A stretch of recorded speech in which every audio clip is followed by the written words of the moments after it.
Hi guys, it's Matthew here. Welcome back to another video on my channel today. Today, in this episode, we're gonna be ranking one of my favorite movie franchises, and that is the Star Wars movies right here. So I got the first six in this book right here, and then I actually got right here The Force Awakens, The Last Jedi, and The Rise of Skywalker, Rogue One, and and Solo right here. So basically a lump.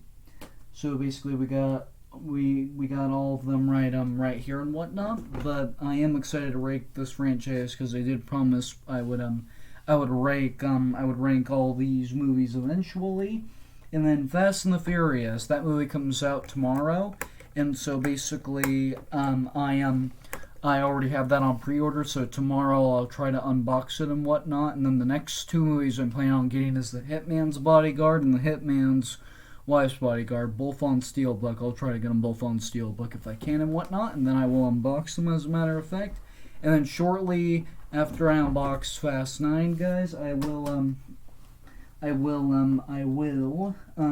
rank all those movies too. So we got all 11 Star Wars movies right here, and so basically I'm gonna show. So we're gonna go to least favorite to my absolute favorite, guys. But anyway, guys, enjoy the video. Make sure you subscribe and hit that bell so you get notified every time I upload if you're new here. But if you're not new here and if you haven't done already, please do it right after this video, guys. But anyway, guys, and enjoy the video. Let's get started. And I do love Star Wars, as a matter of fact, for many different reasons. And I've been a Star Wars fan ever since I was 6 years old. So, first up, we got the Last Jedi. I wasn't a real big fan of this one as much as the other ones, but this movie, it wasn't a letdown or like a disappointing film or like a disappointing movie or anything like that. I just didn't. But I did enjoy the fact that Luke Skywalker came back in this one, and we saw him as a little bit older, as a matter of fact. But basically, I just thought it didn't really carry the storyline like most of the other ones did. It just wasn't real. It just didn't have, to me, in my opinion, it just didn't have a real big of a good attention as most of the other ones did. So, coming in at number 11, there's 9 Star Wars movies altogether, plus the Solo movie and Rogue One. And so coming in last place would be The Last Jedi. Coming in as number 10 is this one that was just released, the last one, the Rise of Skywalker. The Rise of Skywalker, this one was better than The Last Jedi, but it also, and the ending was good and all that and whatnot. But this one was what had a big attention towards it, but in my opinion, it did, like I said, and this was also one that I thought didn't really carry like all the other ones did. So this one I would watch more times than The Last Jedi. As a matter of fact, I'm planning on to rewatch all the Star Wars movies sometime when I get the chance. As a matter of fact, because this one is really good and what.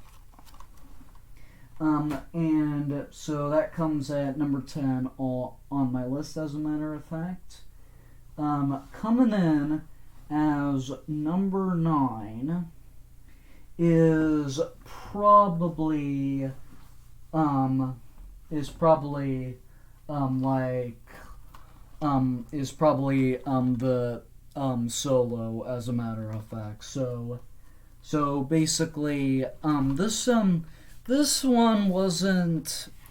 So basically, the only reason why this one comes in at number 9 is because I did like the fact that Woody Harrelson plays like the bad guy in that, but I'm not the biggest fan. I can't remember his name that plays Han Solo in this one, but whoever plays Han Solo in this one, I am not like the biggest fan of him as Han Solo. So this one officially comes in at number 9, definitely.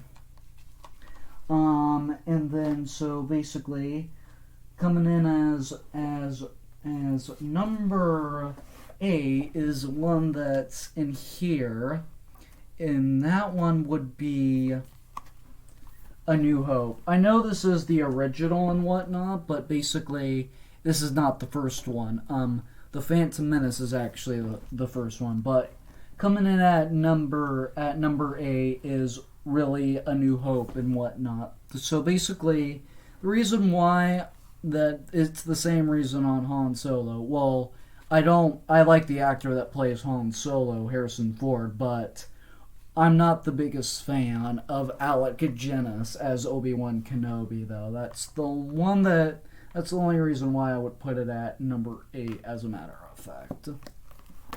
So basically, it comes in at number 8 on my list, as a matter of fact. So I'm just gonna leave that open in case I want to do it some more.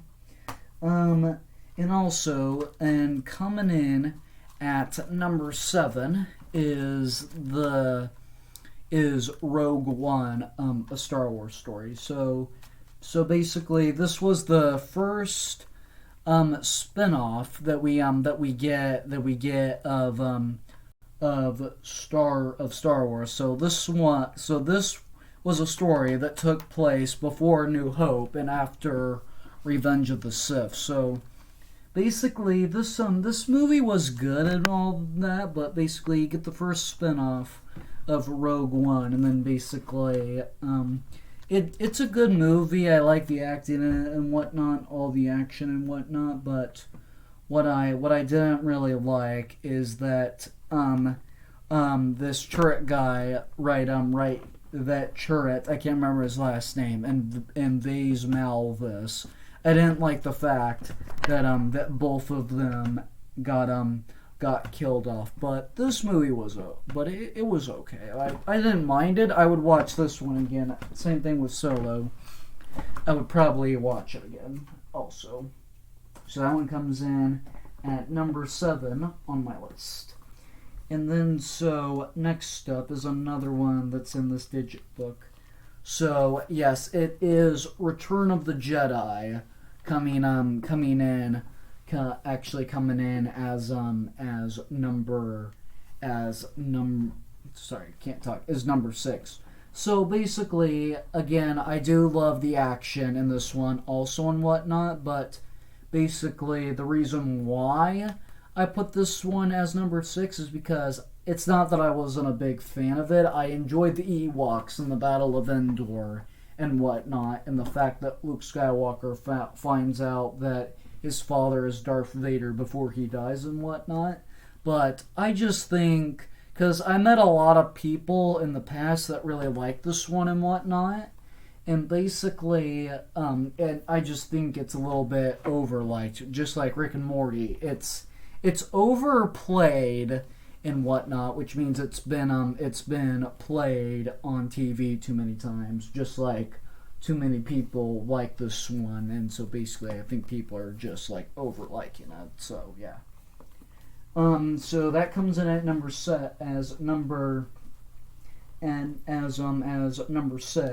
but coming in at number 5, I'm probably one of the very few people that like this one now, but basically The Force Awakens comes in at my top 5 because this one was my favorite one out of all the newer ones, and basically the reason why I put this one at number 5 is because this one was the start of Disney owning Star Wars. So basically, not the one that's very likable at this point, but basically it's cool though. But so it comes in at number 5 on my list though.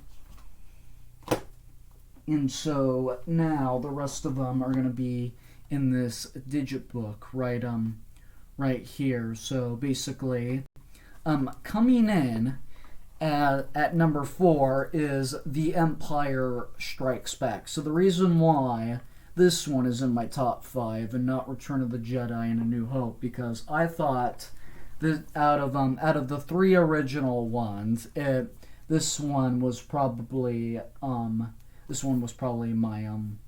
my favorite because you got the battle on Hoth at the beginning, and then you got and then this was the first movie after of Yoda returning as and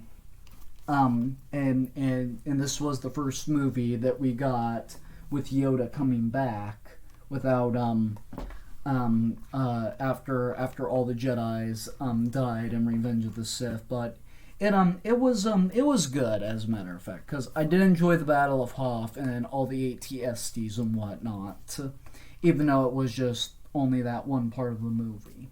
Okay, coming in as at number 3 is Revenge of the Sith. So basically, so the reason why this one comes in at number 3. I do love this one as much as The Phantom Menace as and Attack of the Clones, but basically this was the last movie that we see Naboo and Coruscant, and this is not the last time we see Tatooine, because Tatooine was also seen in.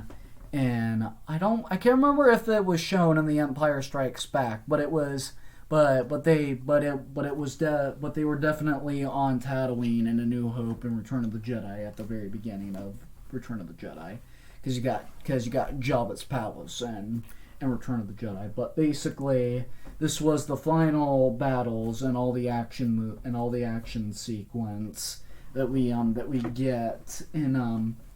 get on Naboo and on Coruscant and whatnot, and this is the movie that we get where all the Jedi's pass. But basically, yeah, I really enjoy it. So yeah, I would definitely put that one in the top 3, as a matter of fact. Coming in at number 2 is The Phantom Menace. So the reason why this one is in my top 5 is because, guys, I did like Ewan McGregor better as Obi-Wan Kenobi than Alec Guinness and whatnot, and basically I thought Liam Neeson did a good job of Qui-Gon Jinn, and I thought when they put Obi-Wan Kenobi in there as Ewan McGregor, I thought he did a really good job and whatnot, and this is not where the first time we see Emperor Palpatine or Darth Vader, but I thought it was a pretty good movie. But and then basically, he is one of my favorite Siths, Darth Maul. Darth Maul, I think, is really, really cool. And then coming in at number 2 is Attack of the Clones. Coming in as number 1 is Attack of the Clones. So this one was my absolute favorite because this one was my absolute favorite because I did enjoy the fact that the battle droids were in it, and basically this was the one where the droids weren't being controlled by the droid control ship. They were being controlled by Count Dooku and whatnot. Count Dooku is also one of my favorite Siths. And then basically, I did like the Battle of Geonosis was probably like my favorite battle out of all the Star Wars movies in history, because I really do like Geonosis and whatnot, and because basically the only other time we even get to see Geonosis is in the Clone Wars. But basically, Count Dooku is almost in this entire one, and then basically the only other time that we get to see him is at the very beginning of Revenge of the Sith, when they first get first get to and rescue Chancellor Palpatine before they even uncuffed him. That's the last time we get Count Dooku, and then why Obi-Wan Kenobi is knocked unconscious because of Count Dooku.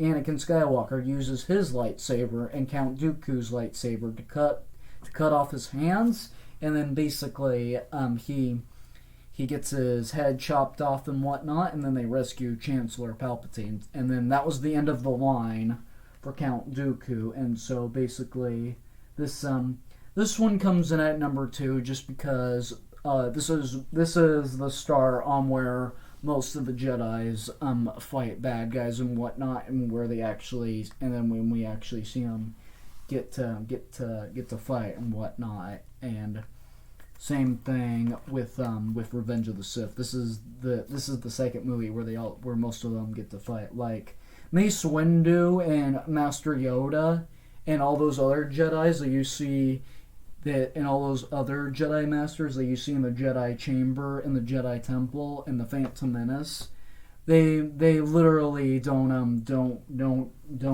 fight any people in the Phantom Menace at all. Obi-Wan Kenobi and Qui-Gon Jinn are like the only two Jedis that started the franchise off that would fight bad guys. So trust me. Okay, guys. So that was the full ranking of the Star Wars movies, as a matter of fact. So what I really want you guys to do, if you do love my movie ranking videos, I've only done like 2 other ones. So I did the Harry Potter. I did a ranking of all the Harry Potter films, and then I think I did a ranking of the Tremors movies. So those are the only 2 I've done so far. And basically I will be unboxing the Steelbook for Fast 9 tomorrow, and then once I get done doing that, I will be ranking all of the Fast and the Furious movies, and I usually go from my least favorite to my absolute favorite. But if we're talking like my all-time favorite movies or all-time favorite celebrity or whatever, I always start with my favorite on that. But when I'm ranking a franchise, I always go to my absolute favorite.